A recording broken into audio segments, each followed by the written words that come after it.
नमस्कार, आप देख रहे हैं हिंद आवाज मीडिया और मैं हूं आपके साथ वैशाली।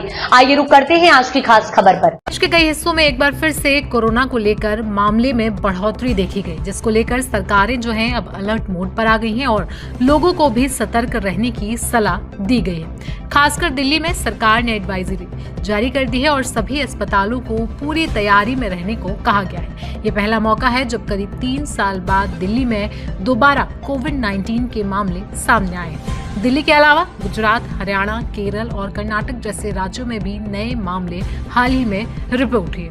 बता दें कि दिल्ली के स्वास्थ्य मंत्री पंकज सिंह ने बताया कि अब तक 23 मामले सामने आ चुके हैं। सरकार इस बात की जांच कर रही है कि ये मरीज दिल्ली के हैं या फिर बाहर से आए हैं। उन्होंने कहा कि ये केस निजी लैब की रिपोर्ट से सामने आए हैं और घबराने की जरूरत नहीं है, क्योंकि लक्षण आम सर्दी जुकाम जैसे हैं। सरकारों ने सभी अस्पताल को अलर्ट पर रखा है और कहा गया है कि बेड, ऑक्सीजन, दवाएं, वैक्सीन सब कुछ पर्याप्त मात्रा में रहना चाहिए। इसके अलावा सभी अस्पतालों को यह भी निर्देश दिया गया है कि उनके पास वेंटिलेटर, ऑक्सीजन कंस्ट्रक्टर और दूसरे जैसे जरूरी उपकरण चालू हालात में होने चाहिए। जनता से भी इस दौरान अपील की गई है कि घबराने की जरूरत नहीं है, लेकिन लापरवाही भी नहीं बरतनी है। मास्क पहनना जरूरी है, सफाई रखना है और तो और भीड़ भाड़ से भी इस दौरान बचना है।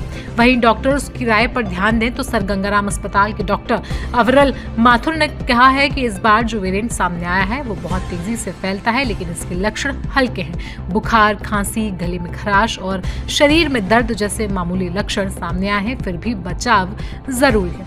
ऐसे में अब ये एक सवाल सभी के मन में आता है कि आखिरकार ये कौन सा वेरिएंट है और क्या इस वेरिएंट के लिए हमें बूस्टर डोज लगाने की जरूरत है। जल्दी से आपको बता दें कि इस बार की लहर के पीछे ओमिक्रॉन का नया वेरिएंट JN.1 है और उसके सब वेरिएंट LF.7 और NB.1.8 माने जा रहे हैं। WHO ने JN.1 को वेरिएंट ऑफ इंटरेस्ट घोषित किया है। ये ज्यादा तेजी से फैलता है लेकिन खतरनाक नहीं है। डॉक्टरों का कहना है कि जिनकी इम्यूनिटी कमजोर है, जैसे कि बुजुर्ग, छोटे बच्चे या पहले से बीमार लोग, उन्हें बूस्टर डोज लेने की सलाह दी गई है। अगर आपकी आखिरी वैक्सीन को 6 महीने हो चुके हैं और आप विदेश यात्रा करने वाले हैं तो बूस्टर डोज लेना बेहतर होगा।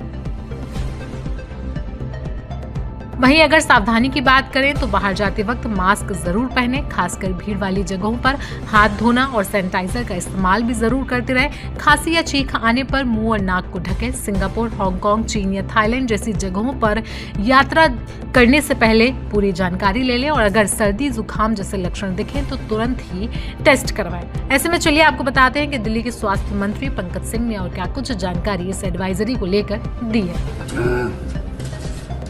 कल तक कोरोना के टोटल दिल्ली में 23 केस आए थे और वो प्राइवेट लैबों में से आए हैं।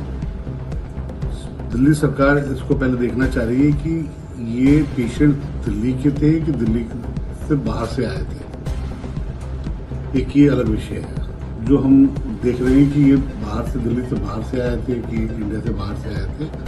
दूसरा, तैयारी के रूप में हमारे सारे मेडिकल सुपरिटेंडेंट से बात हो रही है, डॉक्टर्स की सारी टीमों से बात हो रही है। प्राइमरी किसी चीज़ के लिए दिल्ली सरकार तैयार तत्पर है और किसी को पैनिक होने की इसमें जरूरत नहीं है, बिकॉज ये वेरिएंट ने अभी जो रूप दिखाया है वो एक नॉर्मल इन्फ्लुएंजा की तरह लगता है शुरुआती समय में, और बाकी जो एग्जैक्ट रिपोर्ट आएगी वो आपके सामने बीच में लेकर आएंगे। अभी 23 पेशेंटों में सब ठीक हैं। मुझे नहीं लगता कि दिल्ली को या किसी को भी पैनिक होने की जरूरत है। सर, क्या हॉस्पिटल्स को कोई डायरेक्शंस दिए गए हैं टू बी प्रिपेयर्ड? हमारे हॉस्पिटलों के साथ, सब हॉस्पिटल के MS के साथ, डॉक्टरों के साथ मीटिंगें हो चुकी हैं। हॉस्पिटल्स ऐसी किसी भी इमरजेंसी के लिए तैयार है।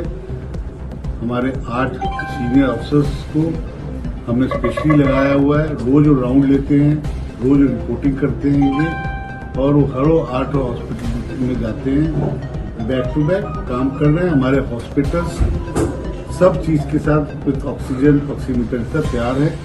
ऐसी कोई भी व्यवस्था आएगी जिसकी उम्मीद नहीं की जा सकती। ऐसा कोई भी दिल्ली में विषय अभी तक से नहीं है। सर, क्या ये माना जाए कि आने वाले दिनों में आयुष्मान मंदिर जो है वो कुछ नंबर अभी आया है आप लोगों के पास जितने लोगों को डेडिकेट किए जा सकते हैं? 100 डेज पूरे होने पे हम 38 और 39 के बीच में चालू करने जा रहे हैं और